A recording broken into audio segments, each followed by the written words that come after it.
All right, the job report tab is your portal to see how many hours that everybody worked and what phases of a project. So this gives you an overall summary. In this case, there's only been one person working on the job. You can see what the phases that have been assigned to each one.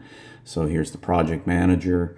And then down here is essentially a spreadsheet that gives you the amount of hours that have been worked on it. So I can go in at any point and filter this. So if I was doing an invoice, for instance, I could go back and say, well, give me all the hours from the beginning of July to the end of July. I think in the case of this project, it's we've gone from the beginning of July till, say, mid-August.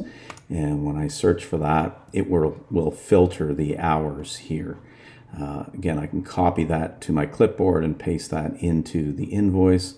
I can download the CSV file and open that up in Excel. So this is a pretty powerful area where you can check the status of the report. Again, I can look at, filter that for a year. I can filter it by month. I can filter it by phase. So if I did it just by the phase, you'll see that that list got much smaller. If I go to the next phase and filter that, that will change that as well. If I want to look at it just by staff, I can search and filter it by staff. So it gives you a pretty robust filtering system for the hours that have been worked on a project. And that is an overview of how the job report works. If I should mention as well too that there is a portal, this timesheet report here. If I want to get into that, that will actually bring up that job report within the invoice. And again, if I want to be able to filter for the month of August here, I can search.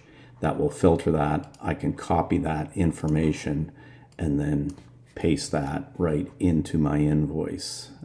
So again, a good and fast way to be able to grab everybody's hours and create an up-to-date invoice for it. I should note it's critically important that people have finished their timesheets. This is one of the challenges of consulting. If your team haven't updated their timesheets and you're doing invoicing, you're going to miss hours that you might be able to make up in the next month, or those might just be lost hours. So advocating for your firm to be doing their timesheets, if not daily, at least weekly, so that when you're creating an invoice, you have your most up-to-date hours. Again, that's a good overview of the job report section here in the Project Financials tab.